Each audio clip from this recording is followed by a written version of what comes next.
mwese mukunda ibiganiro byacu bica kuri TV yacu yitwa Menya Social TV. Kuri mikoro nk'ibisanzwe nge mumva ndi Social Jeremy, umuhungu wanyu cyangwa se umunyamakuru wanyu. Uyu munsi rero twaje mu kanya cyiza ko gusobanura amazina. Ese urakiye ko uyu munsi tugiye gusobanura irihe zina? Umunsi tugiye gusobanura izina William. Ese William ni umuntu ki? Izina William rikomoka kuki? Ese risobanura iki? Uyu munsi rero ndi kumwe namwe gatanu kuri Menya Social TV. Rero tugiye gusobanura amazina cyangwa se tugiye gusobanura izina. Aka ni akanya keza kugira ngo ukore subscribe yawe iyo uyikoze tuba tukugireyeho umugisha. Kandi cyiza cyabyo rero ni uko iyo uyikoze ibiganiro byacu iyo twabitambukije cyangwa twabishize kuri channel hita ubibona mu bambere, ubona notification ko hari ikiganiro gisha twashize kuri channel. Bemba ikaze mu busobanuro bw'izina William. Ese William ni umuntu ki? Tugiye kubirebera hamwe twese. Kuri mikoro nk'ibisanzwe nge mumva ndi Social Jeremy. Hano ni kuri Menya Social TV. Bagene ubusobanuro bw'izina William. Izina William rifite inkomoko mu rurimi rw'Ikidage cya kera, Old High Germany. Rikaba ryaraturutse ku izina Wilhelm rikubiyemo amagambo abiri. Niba ari Wilhelm birumvikana ko ijambo rya mbere ari Willa. Willa bisobanura ubushake cyangwa se intego. Naho Helm bisobanura ingofero y'intambara cyangwa se uburinzi. Bityo rero William bisobanura ko ari umuntu ufite ubushake bukomeye bwo kurinda cyangwa se intwari ifite intego n'uburinzi. Ni izina ryamamaye cyane mu mateka, cyane kubera William the Conqueror wabaye umwami w'Ubwongereza mu kinyejana cya 11.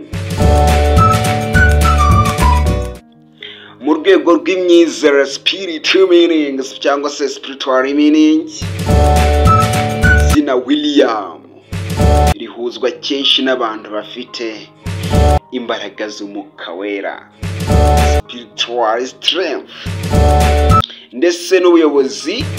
Bishobora gusobanura kandi umuntu muri uburyo bugiye butandukanye.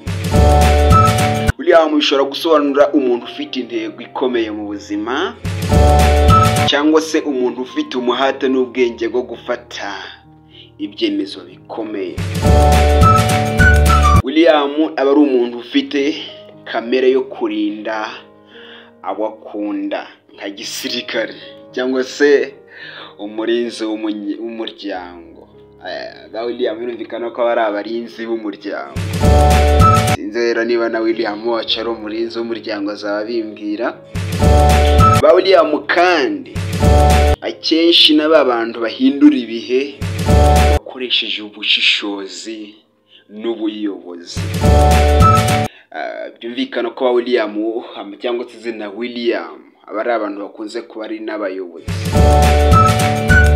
Mu mico isanzwe ihuza n'izina William, abitwa William bakunze kurangwa n'ibi bintu bitandukanye ngiye kubabwira. Icyambere, William barangwa n'ubwitange. Bakunda gufata abandi neza cyane abo bitaho. William n'abantu bakunda kwita ku bantu. Ikindi kandi William barangwa n'ubunyangamugayo. Niyo barangwa n'ubunyangamugayo rero ntibemera amafuti kandi baharanira ukuri. William n'abantu bakunda ukuri, ntibakunda ibinyoma. Oya, ibyo barabyanze. Ikindi kandi William barangwa n'ubuhanga n'ubuyobozi. William bashobora kuyobora abandi mu buryo buboneye. William sinzi impamvu bakunze kuba ari abayobozi, ariko ni nabyo. Ikindi kandi ba William barangwa no kwihangana. Abantu bitwa ba William ntibacika intege ku nzozi zabo, barakora mpaka bazigezeho. Reka dusoreze kuri aka kantu karangwa ba William, cyangwa se kuri iki kintu cya gatatu bijyanye no mu byo kwemera cyangwa se indoto. Hari abantu benshi bavuga ko, cyangwa se abahanga bakoze ubushakashatsi bagaragaza ko hari abavuga ko izina William iyo riri mu ndoto cyangwa se mu butumwa bw'Imana rishobora gusobanura ibi bintu bibiri. Icyambere, ubutumwa bw'umutekano. Ku muntu ufite umuntu umurinda cyangwa se umurwanirira. Ni ibintu birangwa na ba William. Ikindi kandi cya kabiri tugezeho